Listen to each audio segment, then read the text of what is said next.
नमस्कार, मैं शंभू कुमार सिंह और आप देख रहे हैं नेशनल दस्तक का पेज। या राहुल गांधी सलाहकार के दम पर राजनीति कर रहे हैं। क्या राहुल गांधी का पटना में जो बयान था कि जो जाति जनगणना बिहार सरकार ने कराई थी, जिसमें खुद तेजस्वी यादव की भी पार्टी शामिल थी और ओबीसी नेता नीतीश कुमार भी थे, उनका जाति जनगणना फर्जी है। तो सवाल है कि कांग्रेस ने अब तक कौन सी जाति जनगणना कराई है।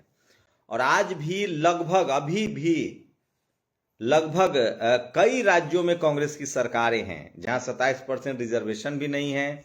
और अब तक उन्होंने जाति जनगणना भी, तेलंगाना में उनकी सरकार है, वहां जाति जनगणना नहीं हुई है। कर्नाटक में जाति जनगणना के रिपोर्ट्स जारी करने थे, वो नहीं हो रहे हैं। झारखंड में वो गठबंधन की सरकार में, वहां जाति जनगणना को लेकर कोई सुगबुगाहट नहीं है। हिमाचल में उनके जाति जनगणना उन्होंने नहीं करवाया है। राहुल गांधी ने रिप्रेजेंटेशन को लेकर भी कहा है कि रिप्रेजेंटेशन तो आपको पॉलिटिकल मिल रहा है, लेकिन आपके नेता उससे आपका भला नहीं होगा। तो इसका भी विश्लेषण करेंगे। सूरज मंडल, जो बीपी मंडल साहब के परपोते हैं, मंडल कमीशन की लेजेसी है, उनके साथ दिल्ली यूनिवर्सिटी में प्रोफेसर हैं, उन्होंने कुछ वाजिब सवाल उठाए। मैं बताऊंगा कि क्या तमाम वो नेता जिन्होंने सड़कों पर संघर्ष नहीं किया है, जिन्होंने गरीबी नहीं झेली है, क्या वो सलाहकारों के दम पर राजनीति करते हैं? और क्या सलाहकारों के दम पर नरेंद्र मोदी को हराया जा सकता है? मैं फिर कह रहा हूं, 2024 के लोकसभा चुनाव में मैंने कहा था कि अगर नीतीश कुमार चाहे तो हरा सकते हैं, लालू यादव चाहे तो हरा सकते हैं, मायावती जी चाहे तो हरा सकते हैं, क्योंकि ये लोग सड़कों से निकले हैं और ये सलाहकारों पर आश्रित नहीं है। तो क्या राहुल गांधी, तेजस्वी यादव या अखिलेश यादव, इन्होंने अच्छे, इनकी परवरिश जो है वो बेहतर माहौल में हुई है, ये लोग पॉलिटिकल फैमिली से हैं, तो क्या ये ग्रास रूट इशू नहीं समझते हैं जो नरेंद्र मोदी समझते हैं? क्योंकि नरेंद्र मोदी ने 40-42 साल इस देश को खाक छाना है, लाचारी, बेबसी, जनरल का सफर। वो, मैं किसी को ये नहीं चाहता कि कोई गरीब हो, सबकी पढ़ाई लिखाई अच्छी हो, सब अमीर बने, लेकिन सवाल राजनीति का है कि क्या जो आदमी मर्म नहीं समझेगा, चाहे वो जाति का दर्द हो, चाहे वो गरीबी का दर्द हो, क्या वो सलाहकारों के दम पर बड़ा बदलाव ला सकता है? इन मुद्दों पर बात करेंगे। वही राहुल गांधी ने एक बड़ी लकीर खींची है, वो एम्स अस्पताल गए हैं। तो क्या भारत की मीडिया अस्पताल, स्कूल, रोजगार के बदले आपको कुंभ की खबरें दिखाई जा रही है, वो भी ऐसी खबरें जिससे आपका कोई सरोकार नहीं है? तो इन तमाम मुद्दों पर हम बात करेंगे। तो सोचिए, राहुल गांधी गए हैं, एम्स जाते हैं। आज के समय में आप किसी भी सरकारी अस्पताल में अगर आप वीडियो बनाने जाइएगा, रिपोर्ट्स करिएगा, स्टोरी करिएगा पत्रकार के तौर पे, तो आपको, आपका मुंह तोड़ दिया जाएगा, आप पर हमला होगा। सब जगह प्राइवेट सिक्योरिटी गार्ड है, वो हमला कर देते हैं। अलाउ नहीं, आप कैमरा अलाउ नहीं है, अव्यवस्था नहीं दिखा सकते हैं। सोचिए, दिल्ली के एम्स की तस्वीरें राहुल गांधी ने दिखाई, अपने यूट्यूब चैनल भी है उनका, किस तरह से लाचार बेबस लोग जो हैं वो अस्पताल के बाहर एक एक साल एमआरआई के लिए, सीटी स्कैन के लिए, ऑपरेशन के लिए 4-4 साल लंबा लाइन है। तो सवाल है कि ये खबरें क्यों नहीं है? और मैं दावे के साथ कह सकता हूं कि टीवी, अखबार ये खबरें अगर दिखाए तो सरकार को मजबूरन अस्पताल ठीक करने पड़ेंगे, स्कूल, रोजगार की बात करनी पड़ेगी। तो क्या मीडिया जानबूझकर आपको कुंभ दिखा रहा है? देखिए, खबर का मतलब होता है, मीडिया का मतलब होता है खबर दिखाना। कुंभ की भी खबर दिखाई जाती कि वहां क्या व्यवस्था अच्छी है, क्या वहां व्यवस्था अच्छी नहीं है, सरकार ने क्या इंतजाम किया है, 5,000 करोड़ का जो बजट है उसका कैसे खर्चा हुआ, कहां कहां पैसा गया। लेकिन मीडिया आपको क्या दिखा रहा है? आईआईटीएन बाबा, अरे उन्होंने आईआईटी किया है, उनको साधु बन गए, ठीक है, अच्छी बात है। एक मोनालिसा, माला बेचने वाली सुंदर लड़की, मतलब सुंदर लड़की माला नहीं बेच सकती है क्या? ये सब जो नस्लवाद है इसके पीछे, मतलब माला बेचने वाला सुंदर नहीं होनी चाहिए, ठेला रिक्शा चलाने वाला, मजदूरी करने वाला सुंदर नहीं होना चाहिए। अगर वो सुंदर है तो ये माइंडसेट है इस देश का कि ये सारा, क्योंकि परसेप्शन बना हुआ है कि जो लाचार हैं, बेबस हैं, वो सुंदर नहीं हो सकते हैं। तो इन मुद्दों पर भी तो सोचिए, आपको कुंभ दिखाया जा रहा है, कुंभ खबर है, इसमें कोई दो मत नहीं है। लेकिन जब अखिलेश यादव के दौर में कुंभ लगता था, जब मायावती जी के दौर में लगता था कुंभ, तब दिखाया जाता था कि इतना फंड आया है, व्यवस्था कैसी है, पानी है कि नहीं, जो श्रद्धालु हैं उनको कोई तकलीफ तो नहीं हो रही है, सरकार ने क्या व्यवस्था की है, प्रशासन की व्यवस्था कैसी है, चाक चौबंद है कि नहीं, टेंट है कि नहीं, खाने का इंतजाम है कि नहीं, गंदगी तो नहीं है, मुकम्मल व्यवस्था, ट्रांसपोर्टेशन कैसा है। लेकिन अब ये सब चीजें खबर से गायब है। अब बस ये बाबा हैं, ये सुंदर माला बेचने वाली है, ये IITian बाबा है। मतलब जो आपको अगर यही करना है तो आप फिल्म बनाइए, आपको यही करना है तो रील बनाइए। आप पत्रकार मत कहिए अपने आप को। पत्रकार का मतलब, इसलिए राजेंद्र प्रसाद सिंह कहते हैं कि खबर जो छुपाई जाए वो खबर, जो दिखाई जा रही है वो प्रचार है।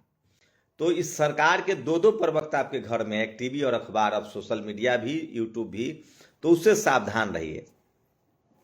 मैं दावे के साथ कह सकता हूं कि जो स्कूल, अस्पताल और बेरोजगारी की खबरें आज चलने लगी, मीडिया में वो ताकत होती है कि सरकारें हिल जाती हैं। अगर आज टेलीविजन, अखबार स्कूल, अस्पताल की खबरें दिखाने लगे तो यकीन मानिए सरकार को करना पड़ेगा इंतजाम, चाहे कोई भी सरकार हो। सरकारें गिर जाती है टीवी, अखबार अगर खबर स्टोरी करने लगे। लेकिन इस देश की मीडिया खबर तभी दिखाती है जब गैर सवर्ण कोई पार्टी, अखिलेश यादव, मायावती जी, लालू यादव जैसे लोग सत्ता में हों तो खबर चलेगी, तब वो पत्रकार बन जाते हैं।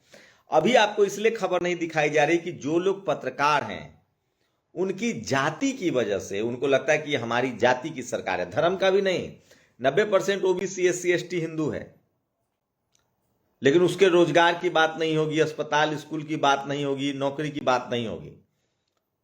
इस देश में जो मीडिया में लोग बैठे हुए हैं वो सवर्ण समाज के लोग हैं, और उनके लिए स्कूल, अस्पताल, नौकरी, बेरोजगारी मुद्दा तब आएगा जब सरकार किसी गैर सवर्ण की होगी। अगर सवर्णों की सरकार है, RSS BJP की सरकार है, तो फिर यह सब मुद्दा गायब, स्वाहा। राहुल गांधी इन मुद्दों को ट्रैक पर लाने की कोशिश तो कर रहे हैं, लेकिन सवाल है कि क्या वो सलाहकारों के दम पर हैं।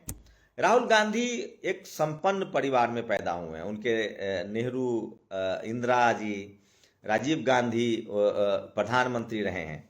उन्होंने प्रधानमंत्री, राहुल गांधी को सड़क की सच्चाई नहीं पता है। उनकी पूरी राजनीति जो मैं समझता हूं वो सलाहकारों पर निर्भर है। और मैं ये बात कहूंगा कि अखिलेश यादव जी, तेजस्वी यादव, इनकी भी राजनीति सलाहकारों पर है। पिछली बार हेमंत सोरेन की राजनीति भी सलाहकारों पर थी। शिबू सोरेन सलाहकार की राजनीति नहीं करते थे क्योंकि उन्होंने उस जिंदगी को जिया था। लालू यादव या मुलायम सिंह यादव, ये लोग उस जिंदगी को जी कर आए थे। तो खैर, ये तो बहुजन समाज की गलती है कि आपको जमीन का भी नेता चुनना पड़ेगा। सलाहकारों की समस्या क्या होती है कि अगर कोई सलाहकार किसी नेता को पसंद आ गया तो उस सलाहकार की अब कोशिश होती है कि उस नेता को बाकी लोगों से काट दिया जाए, क्योंकि क्या पता कल कोई और सलाहकार आ जाए बढ़िया, तो नेता उससे भी राय लेगा, तो इनकी वैल्यू खत्म हो जाएगी। तो जो सलाहकार बनता है किसी नेता का, वो सबसे पहला काम करता है कि बाकी होशियार लोगों से अपने नेता को काट देता है ताकि वो नेता किसी और सलाहकार से न मिल सके। नरेंद्र मोदी में एक खासियत है कि वो सलाहकारों का झुंड रखते हैं। वहां दिलीप मंडल भी सलाहकार हो, सवर्ण, SC, ST, OBC, और सबकी राय ली जाती है और जो बेहतर हो उनके फायदे के लिए उसको किया जाता है। लेकिन बाकी बहुजन दलों के जो सलाहकार हैं उनकी एकमात्र कोशिश होती है कि बाकी लोगों को नेता से काट दिया जाए ताकि उनका वर्चस्व बना रहे, उनका मार्केट में मान सम्मान बना रहा है। ये बड़ा डेफिसिट है, और इसी का नतीजा है कि राहुल गांधी ने मंच से कह दिया कि बिहार की जाति जनगणना फर्जी है। राहुल गांधी कोलोजियम पर नहीं बोलते हैं।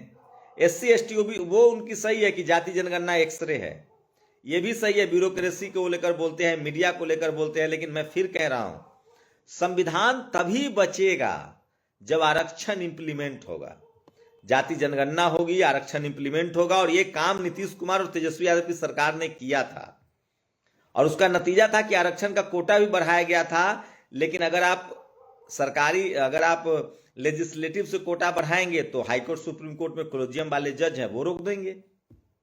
तो जब तक मीडिया, जुडिशियरी, कॉलेज, मैं फिर कह रहा हूं, राहुल गांधी भाषण में कह रहे थे कि हम स्टेट मतलब एजेंसियों से भी लड़ रहे हैं।